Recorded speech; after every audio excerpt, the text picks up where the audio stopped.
រៀនទី58 Is it quiet here តើនៅទីនេះស្ងាត់ស្ងប់ស្ងាត់ទេ Yes please don't talk នៅទីនេះស្ងប់ស្ងាត់ណាសូមកុំនិយាយគ្នាបាទជាយើងមើលជាបន្ត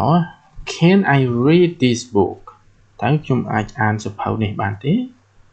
ចម្លើយ Yes you can sit there បាន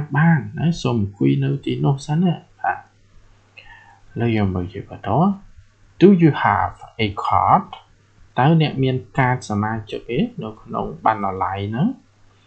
Yes I have it here បាទខ្ញុំមាននេះវានៅនេះបាទគេបង្ហាញកាតអញ្ចឹងណាបាទឥឡូវយើងមើលជាបន្ត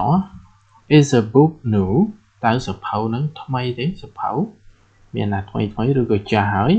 No it is quite one បាទវាមិនអត់មានទេថ្មីមានតែវាចាស់អញ្ចឹងណាបាទ Can I borrow it តើខ្ញុំអាចខ្ចីវាបានទេចម្លើយ Yes for 2 weeks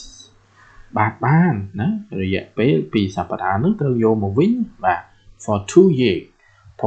for 2 weeks អានេះខ្ចីបានតែ2សប្តាហ៍ទេបាទ We are the storybook តើសៀវភៅរឿងនៅណាចង់អានសៀវភៅរឿងអីចឹង They are on that shelf មើលសៀវភៅរឿងនៅថ្នើនោះនៅកន្លែងនោះណាចូលអញ្ចឹងណាជាងយើងបញ្ចប់ត្រឹមប៉ុណ្ណឹងជួបគ្នាមេរៀនក្រោយជាបន្ត